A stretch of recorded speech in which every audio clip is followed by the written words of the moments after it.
Wow. So it's been 8 years since I uploaded any content to this page. 8 years ago, I was working on a project called virtualstudio.tv with my brother, and that's where those videos came from. And we created one that has just done really well. So 1.5 million views. It's called Presenting and Public Speaking Tips, How to Improve Skills and Confidence. And to get this channel started again, I thought I would look back on that video and comment on it. So yeah, I'm gonna take a look back at myself. Let's go for it. Number 1, focus on the audience. The first thing I'm thinking when I look at this is, what are you wearing? Oh my, those trousers. Do you know, those trousers have had more comments on them than a lot of things in this video. Some pretty hilarious ones, but that's the first thing I think when I look at this. But when we created this, I wanted to look professional, so I wanted it to look like I'd made an effort. But yeah, I wouldn't wear those trousers. Your presentation is not about you, it's about the audience. That is still my number one tip. So the number one thing I think when someone is creating a presentation is, who are the audience? And not enough people think about that. Not enough people pay attention to the audience, what they need, what their takeaway should be. So absolutely, I totally still agree with that. Number 2, delete all excess text from your slides. From, nearly a decade since this was made, this is still a massive problem. Text-heavy slides. PowerPoint is amazing. The text that people put on these slides, and I don't know what it is. I think people think that although I've got loads of text on this slide, you're going to put it on a massive screen and then people will be able to see it. But that isn't how that works at all. People still can't see it. So I definitely think you should use powerful images.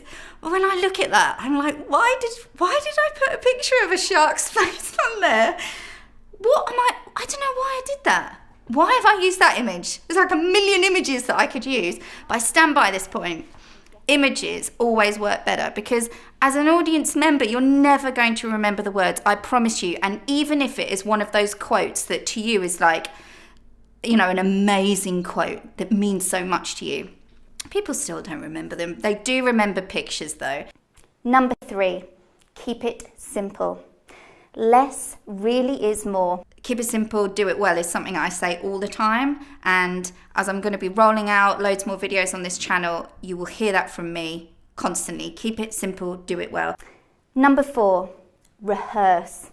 Okay. If I was doing this again, I'd actually put this as my point number 2, because I think it's so important, this rehearsal. So many people will say things to me like, how did Steve Jobs do it? He was so good. I'm like, it's such a shame that people don't realise the effort that went into being that good. Nobody is born being that good. You have to rehearse to be that good. It's a bit like saying, how is that Olympic athlete that good? Well, because they train every day and they take it seriously and they're dedicated. And that's the same with presenting. The people that you look at who are amazing because they're dedicated, they rehearse, they take it seriously. So yes, absolutely. But I would make it number 2. It's very important. Number 5 is especially important if you're speaking at an event or away from your usual place of work.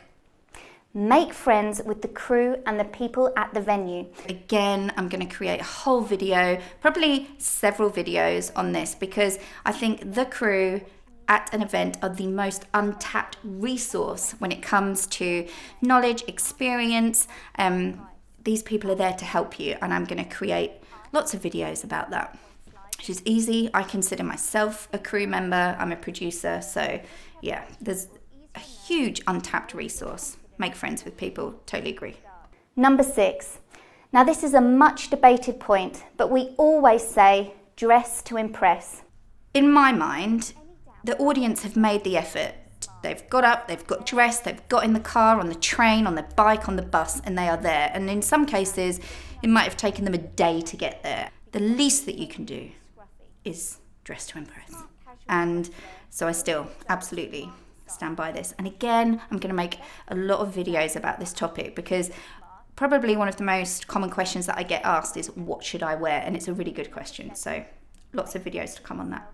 Number 7, make friends with yourself and be comfortable. I thought this was, well, I knew this was going to be coming up from memory. So this is a really good point. If you want to be a good presenter, then you need to be comfortable being you. And that's hard because people criticize you all the time. And I'm going to do more videos on that, the difference between criticism and feedback, because that's really important. But when I reflect on the last nearly decade, one of the things that I have definitely learned is how to be authentic in front of the camera and on stage. So when I watch this back, I'm talking different to how I'm talking to you now, and I compare it to the videos that I have now on Facebook, and I'm so much more comfortable in front of the camera. And I can remember when I filmed this video, there were probably, I think there were 2 crew involved in this, but I can remember when it started, and I can see it in myself actually, this rush of adrenaline, my heart was beating really fast, and I'm definitely not being authentic. I'm kind of almost, like, I'd say 65% there, but I'm not being authentic. And I think that's a big point to make as well to people who want to be good presenters.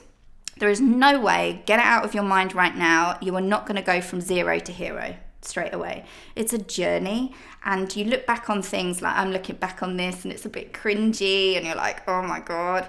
But it's all a journey to get to being great. And that's not me saying I'm great, although I think I'm pretty good. But it's a journey. So yeah, I'm saying be comfortable with yourself here, and I'm definitely not being completely comfortable. So that's changed. Number 8, stand still. So again, I still stand by this. And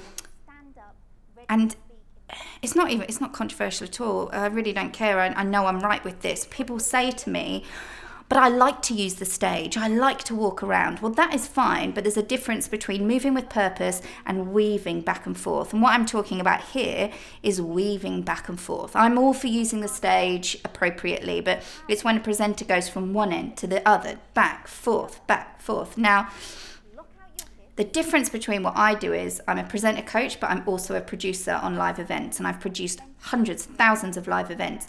There is nothing more annoying than when you've got live camera on that. So you've got the person walking back and forth, the cameras are going back and forth, and then all of a sudden you're like, it's like this on the screen. It's like seasickness for the audience. So still stand by this. Stand still or move with purpose. Lock out your hips and imagine that your feet are stuck to the floor. You still have plenty of room to move around. That is a great tip, by the way, if you're really nervous. Locking out, it really, really works. Like planting your feet there, because as I said, you've still got loads and loads of movement. I'm going to do videos on that as well. And there's a really good tip for if you're doing anything to camera to do with locking out. So that'll be coming soon as well. But yeah, locking out, it's a great thing to do. Number 9, tell a story. A story will beat dry facts every single time. Totally agree. Now, one thing about that is interesting in this shot that I've stopped it on, my face is really getting shiny. So although this video is 6 minutes long, it took way more than 6 minutes to do it. So by this point, I'm hot, there's lights on me, and I'm getting a bit sweaty. And clearly I didn't have a trusted person in the room to tell me my face looked wet.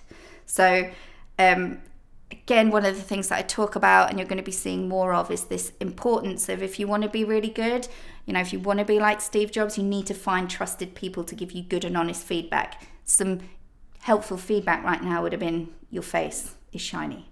So a bit of powder would have gotten rid of that. I guarantee you that the audience will remember a story that relates to your key messages rather than a barrage load of slides. Again, one of the things that I noticed nearly a decade on is, one of the things when you start using body language is it doesn't feel natural. And when I'm doing that there, I remember that I'd written in my script, pinch, so I'd done that. And I had to do things like that to remind myself to do it.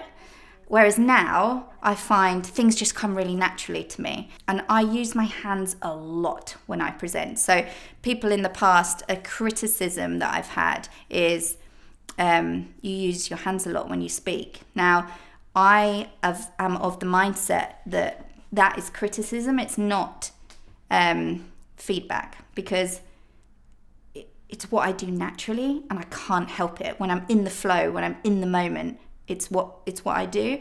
And it's funny looking back that how rigid it seems, which again plays into that point that I wasn't authentically myself yet on camera. The final point that will make you an even better presenter is be enthusiastic. You've got to be passionate and you've got to be enthusiastic. And do you know what? If you're not, don't do it.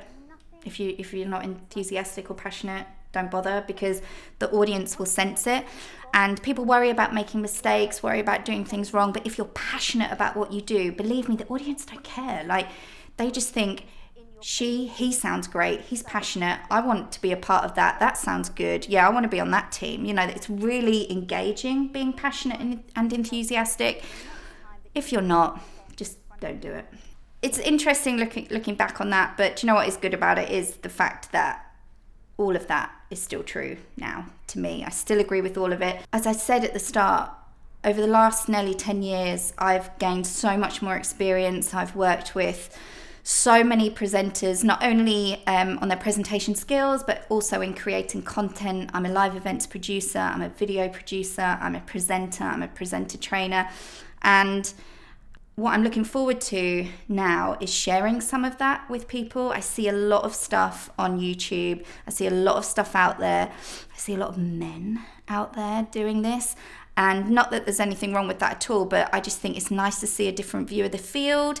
It's nice to hear from somebody who not only does the presenter training, but has also got the experience of all the on-stage production as well. So that said, over the next few weeks and months, I'm going to be launching lots and lots of videos, and they're not all going to be serious. I'm going to be poking fun at some of the common mistakes that I see, telling some fantastic stories of absolute clangers that I've seen on stage, and giving like really good tips and tricks that actually work. Please do subscribe, please do get in touch if you have any questions. I've got a Facebook page dedicated to presenter training skills that I'll link below, and it's good to be back. Thanks for watching that video. I hope you found it useful. If you did, here's a link to some more. Please do subscribe, because I'll be uploading videos weekly.